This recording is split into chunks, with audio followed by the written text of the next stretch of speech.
Hello, and welcome back to the Subspace Developer Sync. It's been a little bit since we met. I think it's been about a month since our last call. Hope everybody had a great holiday. Um, and despite holidays and time, things slowing down, we have continued to make great progress. Uh, the a lot has been going on. We've had stake wars and Gemini 3G and planning for 3H. A lot happening in the community. So why don't we go ahead and start with maybe Jim? You give us an update from the community side. Sure, thanks, Jeremy. So, as you mentioned, a quick stake wars update. Got 823k total staked, made up, 123k TSSC total staked, which is split 532, so over half a million TSSC staked by 320 operators, and we've got 291,000 TSSC staked by 949 nominators, nearly 1,000 nominators. Absolutely amazing participation from the community, and we thank everyone who has taken part. It means an awful lot to us to see our baby taking its first steps. So thank you very much. But unfortunately, all good things must come to an end, and we will be drawing a close to Stake Wars on Wednesday the 10th in 2 days' time. As far as I'm concerned, it's been an unmitigated success, and we will be having a full roundup on the community call we have planned, which is 1600 UTC on Wednesday. We really hope you'll join us. And that leads nicely, actually, into our next topic, because one of the agenda items for the call this week is Gemini 3H, one of the most requested items at the moment in Discord when 3H. We do appreciate that it is very eagerly anticipated. Jeremy's going to give us a bigger update shortly, but DevNet has not progressed quite as quickly as we'd initially hoped.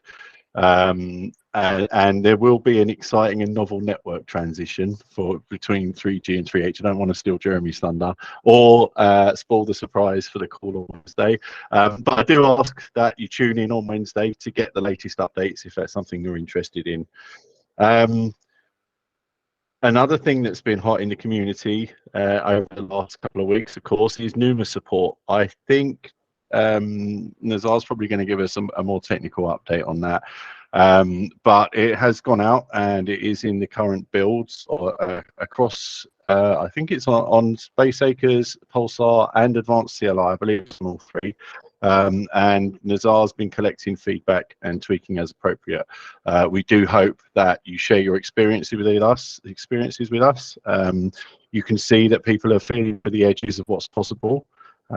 So yeah, NUMA support. And something that I've noticed is we are seeing a steady influx of new farmers in our Discord. Certainly a number from other projects, similar kind of projects to Subspace. But I believe also our Galaxy initiative that was stood up by Ryan and Frederick, in fact, a cross-team effort, and helped with by the ambassadors as well.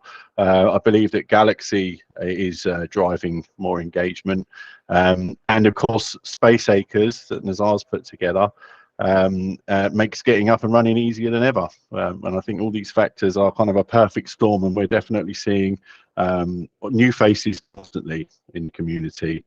And usually I like to really home in on a few kind of hot topics from the community, some recurring issues that are coming up. But at the moment, apart from constantly being asked when 3H is, when are we doing GPU plotting, we don't really have any sort of bugs that everyone's experiencing. So testament to our engineers, our wonderful engineers on the call today. But if you do have something, please reach out. I'm available in Discord or email, however you want to get hold of me. That's the updates from Ecosystem. Thanks, Jeremy. Well, no, a lack of bugs and issues and persistent problems. I think we'll solve that lack with launching a new network, right? So we'll have some new things we're introducing, which always leads to new bugs and problems and issues. So with that, I'll kind of transition to talking about Gemini 3H. So I think we've been talking about the planning for this for the last month or so.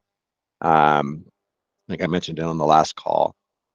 So we have been hard at work through the break, trying to get the last pieces that we want to have ready for the initial launch of 3H. So specifically, that's going to be an updated staking protocol, which Ved will talk about what that is and what some of the kind of impact that will have for nominators and stakers, valid operators. Sorry. We want to have a system right now. Operators are not paying any fees for the bundles, which is the storage on our network. That's not the way things are supposed to be. When you put data on the network, you should be paying those storage fees. So we've been working hard to get a mechanism for that implemented. We're also working on an updated block issuance model. So we'll have, right now it's on average 1 TSSC per block. In the future, or when we get to mainnet, the idea is to have a more dynamic issuance model. Daria has been working very hard at getting that defined, along with Block Science, a group we're contracted with. She'll talk a little bit more about that in a minute. And then full fraud-proof implementation, which I believe we are just about there. So that'll be a more secure domains network when we launch. So, and just to kind of look back also, to reiterate what Jim said, Gemini 3G, this has been, in my mind, a huge success. Stake Wars was amazing. Seeing so many operators and nominators and all the amount that's got staked really does kind of bring it all together. And having execution on the network in a permissionless way for the first time was pretty amazing to see. So not only though was there Stake Wars, we had a ton of networking upgrades. Shamil and Nazar worked really hard in flight with the network. That we weren't resetting on some more difficult transitions. Instead, we're fixing things as the network continued to run, and we've seen massive improvements there. And then just in general, there's just been a ton of user experience improvements. Nazar will talk about some of those here in a minute. Lots of bug fixes and just continuing to see the protocol kind of take shape. It's very exciting. Been a very exciting time. All right. I guess with that, I will hand off to Ved to talk about our updated staking protocol. Hey everyone. With Gemini 3G, we started with the first version of staking protocol, and as with any first versions, there were a bit of limitations in terms of number of operations an individual operator or a nominator can do within a given epoch. What we've been working on was to remove such limitation for Gemini 3H. We are mostly done with the implementation changes, and we are just in the phase of testing right now. And there's also a PR out there if anyone's interested to see any changes. And we will shortly after the implementation lands, we'll also be updating the documentation and the Explorer accordingly. But yeah, that's pretty much on the staking side.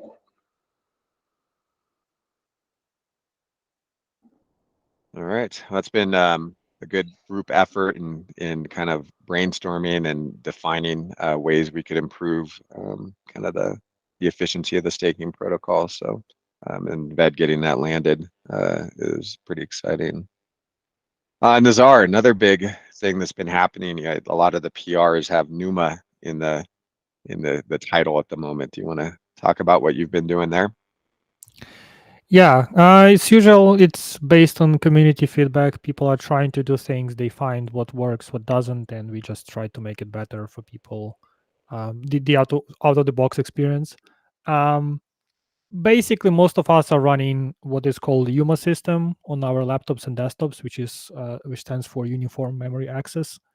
But if you have some server CPUs with multiple sockets, you usually have NUMA, which is non-uniform memory access. What it means is essentially that you have multiple processors. Let's say some of the memory is connected to one processor, some to the other. Some PCI devices, PCI Express devices are connected to one processor, some to the other. So there is a difference in latency when you want to access some of the resources based on which core you run on. And in case of the farmer, it wasn't always the case that the kernel was properly identifying where to run things. Or if you were running everything on all cores, it wasn't very efficient because it had to travel between different CPU sockets and stuff like that. Especially with modern AMD processors on the server side and high-end desktop side, they have multiple NUMA nodes in the same physical CPU. And by identifying those and running different encodings on different individual NUMA nodes and not crossing to the others, we can actually improve efficiency quite a bit. So what was implemented recently is NUMA awareness. So farmer will see how many NUMA nodes you have. Let's say you have 2 Intel Xeon CPUs, you have 2 NUMA nodes. It will run encoding for one sector on one CPU locally, and then it will run encoding for another sector on another CPU at the same time. But it will not use both CPUs for any of the sectors. It will use each one separately. That way, we can access memory of the corresponding CPU locally, and then we can also improve efficiency that way. So that's basically what was done. The goal is to improve efficiency of plotting process, reduce the time it takes to plot, and reduce the need for people to run multiple farmers and assign them to NUMA nodes manually. That's a lot of labor that is really unnecessary. The goal, though, to improve this performance even further, and for that we will have GPU support at some point. It's still early on in the process, and I think initially we will support NVIDIA GPUs with AMD GPUs following after that. But we don't have specific performance numbers. Beyond it will be faster than typical CPU.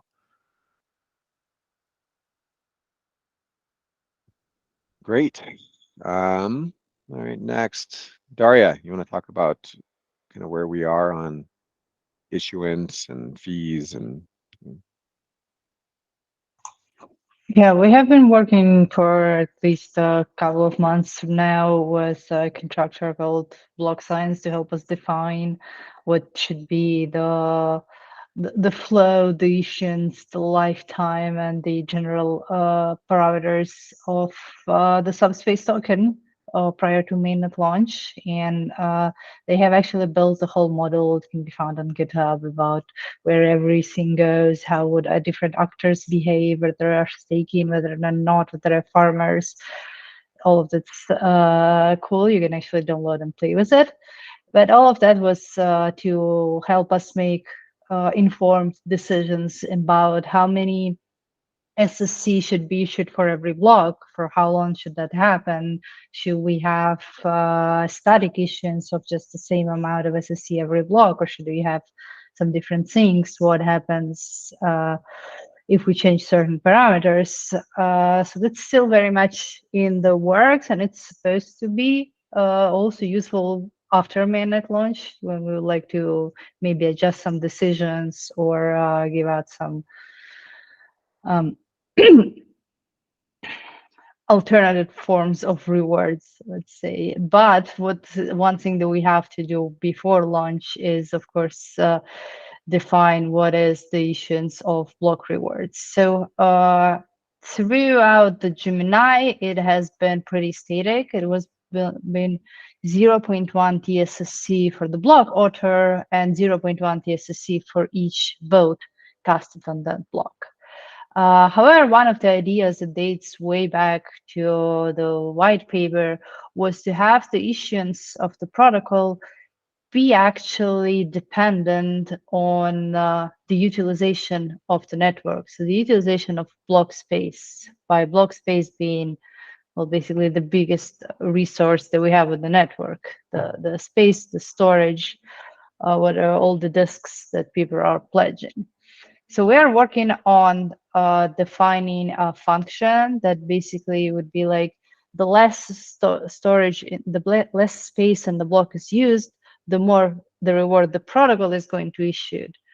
And the more storage is used in the block, the more farmer reward is going to rely basically on the fees coming from those transactions. And so the protocol can issue a little bit less and make the lifetime of issuance a little bit longer. And those are like very nice curves that when they're finished are also going to post on the Subnomicon for public to be made available. But it's pretty beautiful, and Nazar is working on implementing it. Great. All right, now shifting gears a little bit, something I don't think we've talked about on this call. You know, right now what we've been focused on is the underlying protocol, but we also have within Subspace and teams working on some of the use cases for the protocol. So one of those use cases is the Auto app, which I'll let Abhi go ahead and give a little update on what that is and where we are with it and kind of where we're heading. So, Abhi. Yeah, sure. Hello, everyone. So just a quick overview about Auto. So Auto is basically like it is going to have a bunch of products that is going to rely on a blockchain plus AI. So we are in the initial phase of building Auto, like POC. So before by the end of December, we have completed the first, I would say, phase of POC, and that includes features like whenever any new user is joining the Auto, uh, they are allocated or they are allotted with an Auto ID along with a bunch of addresses for respective chains. So as of now, we have just two chain. One is the consensus, the relay chain, and the other one is the EVM chain, the domain, Nova. So as of now, like they would be allocated with allotted with one the Auto ID and the two addresses. So this is the first feature. The second feature is seed uh, seed phrase recovery. So this has been the problem in the crypto ecosystem for a very long time, and like traditionally, like the traditional Web3 wallets like MetaMask, we do have that problem. Like any user might lose their seed phrase, and that problem we have been able to tackle it over here in Auto by using Shamit's secret sharing scheme. And over the time, we would also improve on that by considering the modified versions of Shamit's secret sharing scheme. So these are the two main features which we have been that has been incorporated in the Auto POC, both from the front end and back end standpoint. And next, coming up, some of the other features which has been included in the backend and yet to be integrated in the front end from the UI UX standpoint. So, like for example, like DID registry contract, we have a contract deployed on Nova, and that allows basically on-chain registration of the new user. And let me tell you, like everything this new registration thing, which is effectively generating an Auto ID. This is not just a simple like you can say user ID kind of a thing. It is based on zero knowledge like set membership protocol, which is going to bring on much more features like anonymity based as we go ahead. And in the Auto suite of products, there is going to be an initial layer of verification as well, which is right now gasless. So the gasless verification for using this Auto suite of products. So that has been incorporated in the backend of the Auto, and like some like basic payment functionality, like for example, sending tokens to and fro on Nova. And also we would include on the Subspace relay chain as well. The last part, which is which we are actually working on, and it is in progress. So that is basically proof of personhood. We are trying to solve this trivial problem of not having the requirement for the user to let out information, like for example, KYC data and all of that, and still prove what they want to. So this has got an application in example. For example, user do not have to provide the password, and still they can actually get their wallet unlocked maybe. Similarly, we can have the applications on, you can imagine, like payment side. Like for example, like if on the payment side, let's say users without having to disclose the credit score, they can actually avail some of the payment related functionalities.